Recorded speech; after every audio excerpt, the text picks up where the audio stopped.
Hello? Yeah, we're live. How you guys doing? As you know, my name is Aduratomi Bolade. I manage Cool FM, Wazobia FM, Nigeria Info, and one more, Wazobia Max, here in Port Harcourt. Before that, I was a TV producer at a TV station in Lagos called NN24. Our plan was to take over the world. We didn't succeed there, but it might still happen. So, adapt or die, the future of media is digital. That's my talk. And for many of us in this room, it's a subject that we're already familiar with. Is there anybody in this house that doesn't have a smartphone? If you have a smartphone, let me see your smartphone up. Let me see your hand up. Smartphone. So, practically everybody has one. So, media, contemporary media going forward is now mobile. It's mobile. That's why we're always looking at our phones. That's why we're always distracted. Because we're consuming media from our phones, from our tablets. So you don't need to sit in front of a TV set anymore to get your information, to get your news, to get your entertainment. No more. When you are online, that's what you're doing. Basically, you are consuming content. So the media you carry with you now. And guess what? Everyone has one. In one way or another. Everyone carries their media with them. Your tablet. Your phone, when you are watching a comedy skit on Instagram, or you're watching something on YouTube, or you're even watching Netflix on your phone or anything, or any of your mobile devices. According to internetstats.com, we have about 86 million internet users in Nigeria, active. And more than half of those people connect to the internet via their mobile devices. I have a laptop, but I use my phone more to connect to the internet than I do my laptop. How many of us have that same experience here? So if you want to visit a website now, you're looking for mobile-friendly websites, right? You're downloading stuff to your phone. So this is where we live now. It's no longer a TV box. For many of us who have those flat-screen TVs and all of that, we don't watch them as we used to back in the day. And to buttress this, internet use, that is, globally, Nigeria ranks about 76% in terms of access to the internet via mobile devices. 76. And Nigeria is a beautiful country. All of those beautiful stories you hear about Nigeria and how we just perform magic, it's true. One of the few countries in the world where we didn't have all of the stages of telephony. In some places, you had your phone box at home, then you went to public phones, then you went to cellular. Nigeria moved from zero to cellular. Zero to cellular. Same with internet use. There's so many people who are accessing the internet now, they can't operate a computer. But for many people, computer, PC, hence PC, personal computer at home, at the office, later mobile technology came. But Nigeria, again, straight to mobile technology. So we're a fantastic country. We're good at catching up. And that's what we're doing. But because I work in the media, all of this tech stuff, I had to do it as a preface to what I'm going to talk about. For those of us who work in the media, either as broadcasters or content producer, we need to keep our eyes firmly on this. Because as I said, going forward, nobody's going to be sitting down watching the TV. People are too busy. Everybody's trying to make a buck. So there's nobody sitting at home trying to watch TV from 4 o'clock to 12 o'clock as we used to do back in the day, or 24 hours, and nobody. People are carrying their content carrying their platforms, their TVs, their radios, they are carrying with them now. So you need to start thinking along those lines if you are creating content for this generation and the generation to come.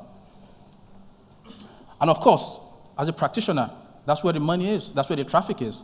The traffic is where the money is. Ask Linda Ikeji. And because we're not paying attention, or we're not paying sufficient attention, we don't see it. That's why I like how Omoya introduced. me. It's already happening. It's already happening in places like the US and the UK. It's already happening. So there's this guy that I've been paying attention to the last couple of months, maybe about a year or so. His name is James Corden. Now, James Corden does a show on CBS in the US. It's called The Late Late Show. The Late Late Show airs at about 1:30 at night, or in the morning if you like. And it's a talk show like any other show. You have The Tonight Show and all of these shows. Talk shows are big in the US, late night talk shows. So this guy took over this show from, I think, Craig Ferguson or something. Now, sorry, I just need to give you a little background to him. But he does a show at 1:30 in the morning. How many millennials are going to stay up to watch a show at 1:30 in the morning? How many? So what he's done is to create content that can appeal to millennials, to new generation TV watchers, to new generation media consumers. So what you're seeing on your screen is called Carpool Karaoke. Some of you have seen the clips of Carpool Karaoke, right? The one with Adele did over 200 million views on YouTube. Recently, I saw one with Lady Gaga, and he's had several people. Had one with Michelle Obama. Who saw that? Went to the White House, drove Michelle Obama around. This is a show that airs at 1:30 at night. How do you get people to watch you when they are sleeping? That's what I want you to think about. So he's taken an element on that show, and he's mainstreamed it. He's taken it beyond the usual traditional TV time, and he's brought it into mainstream reckoning.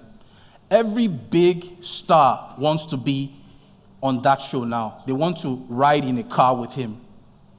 I mentioned Lady Gaga. Lady Gaga was on that show because she now has a new album, and she needs to promote that album. And what better way to promote it than someone who's racking up millions in views? Young people who are going to buy Lady Gaga's album, who will buy Justin Bieber's album, will watch that on the internet, will share with their friends. The bulk of them have this. The bulk of them are always doing this. Are you seeing what I'm saying? So he doesn't have to limit himself to that 1:30 time slot. He knows that there are so many people who consume their media in a different kind of way now. And he needs to produce content to meet those people. Media is now on the go. Consumption of the media is now on the go. For those of you who were born in the 70s or grew up in the 70s, 80s, and maybe early 90s, you remember then, 4 o'clock. That's when TV starts, right? So about 3:30, 3:45, you wait, the color bar comes on. Then the sound. It wasn't until I got into TV that I understood why that was being done. Actually, they were testing video and audio. So you hear that sound, and at 4 o'clock, the anthem comes on. We didn't know any better, so we appreciated it. Then later, after the liberalization or deregulation of the media industry, we started having TV almost 24 hours, etc., etc. Now we are not limited to time. You are not limited to time. If you see something you like, you can PVR it. You can record it, right? Or you can simply go online, download it, watch it, and you get the same thing. The same thing that the guy sits in front of the TV to do, you can do at your free time.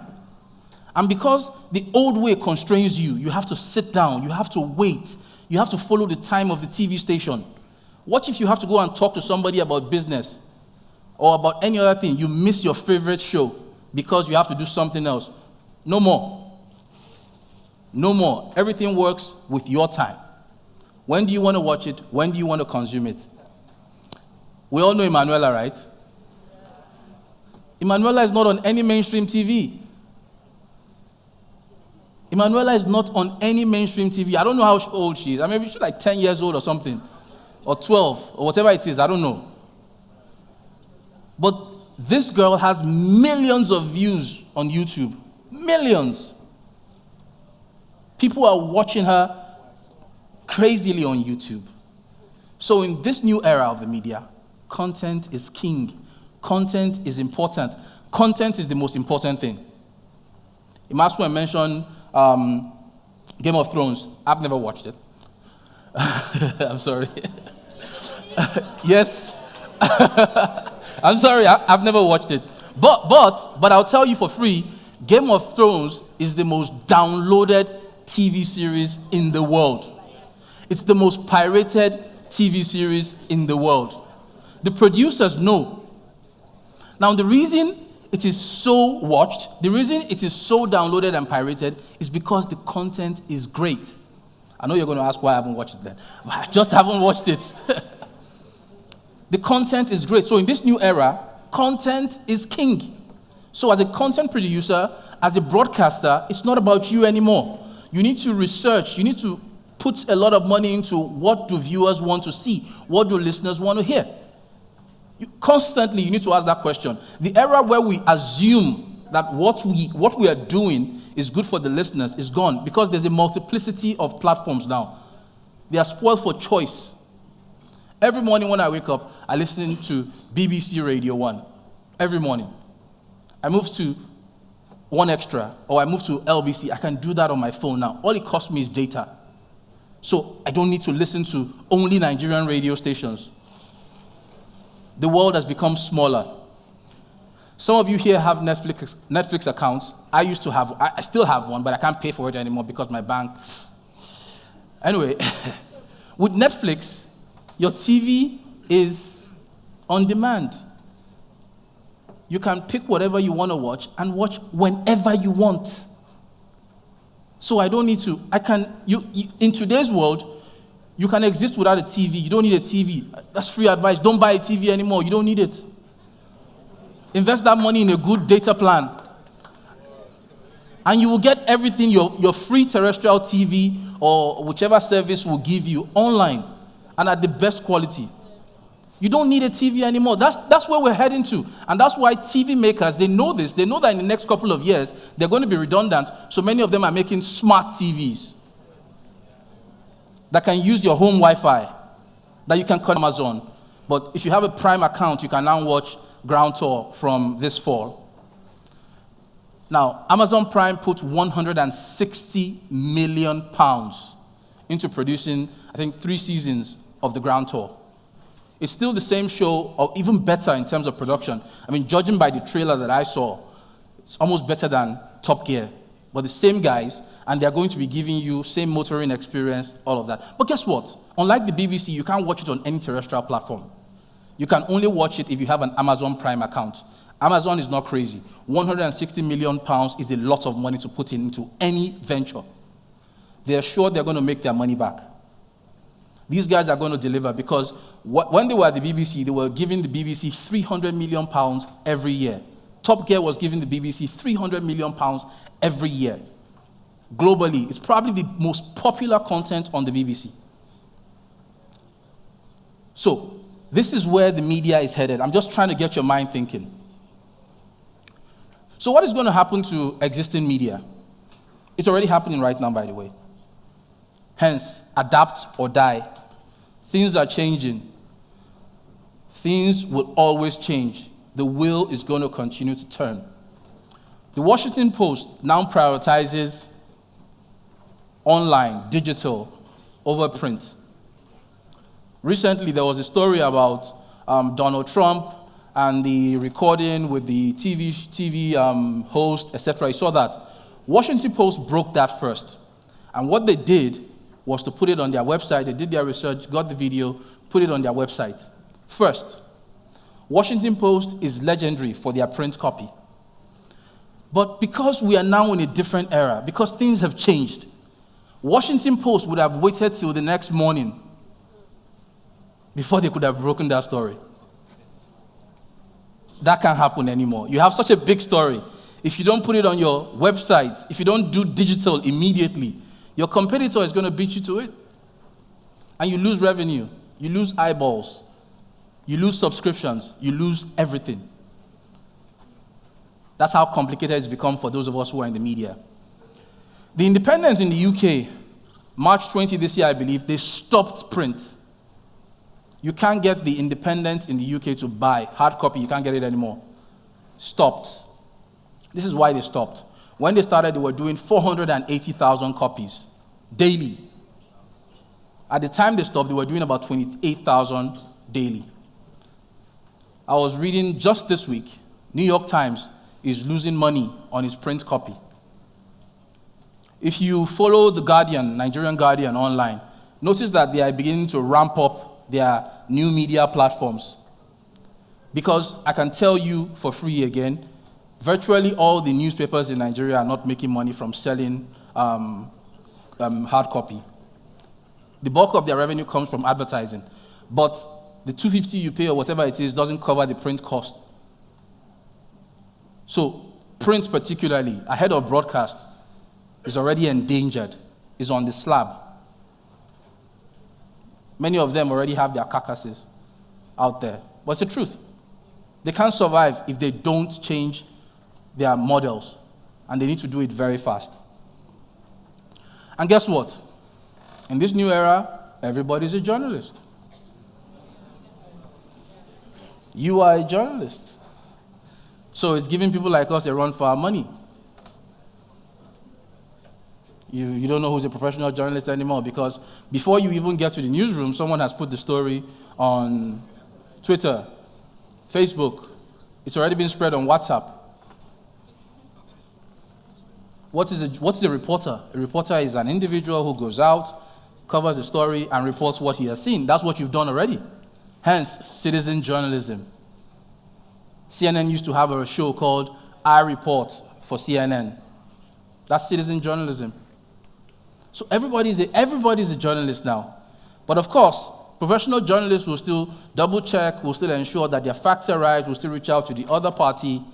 But that's what you don't do. You don't do it because you're excited about what you've seen. You put it on.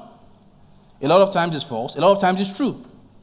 So before we get our acts together, everybody already knows about it. So the novelty of something breaking isn't even there anymore.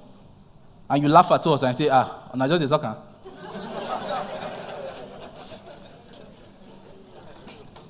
So media companies need to devise ways to merge that interface. So how do we use tools of crowdsourcing? How do we use tools of on-the-spot individuals at an event to gather news, to produce content? Because they're most likely going to get there before you.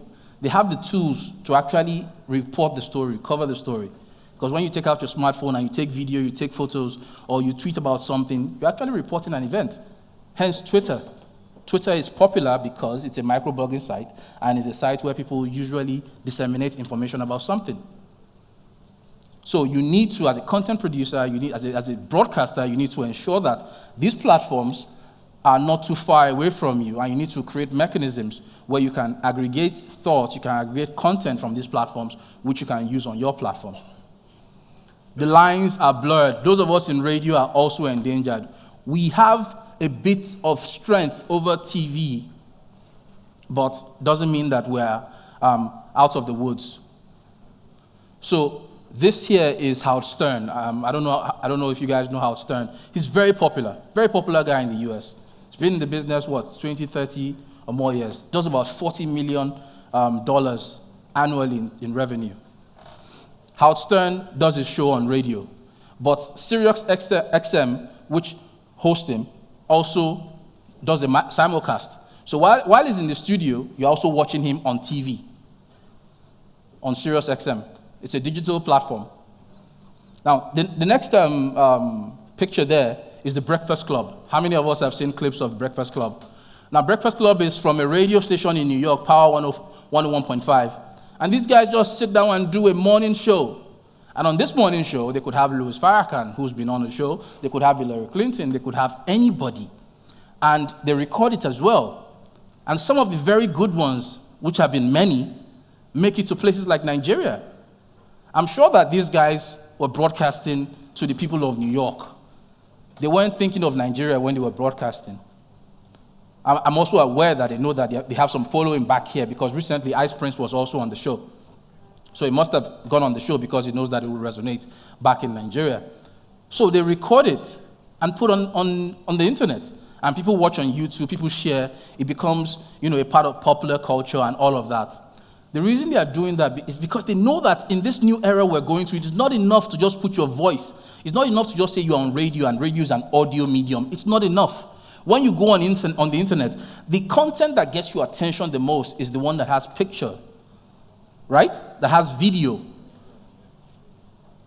The content that usually just has audio, it doesn't get your attention a lot because you're probably distracted, you're doing other things and all of that. So people understand that fact. So radio is becoming more audio-visual, not just audio. It's becoming more and more audio-visual. So this is where I close.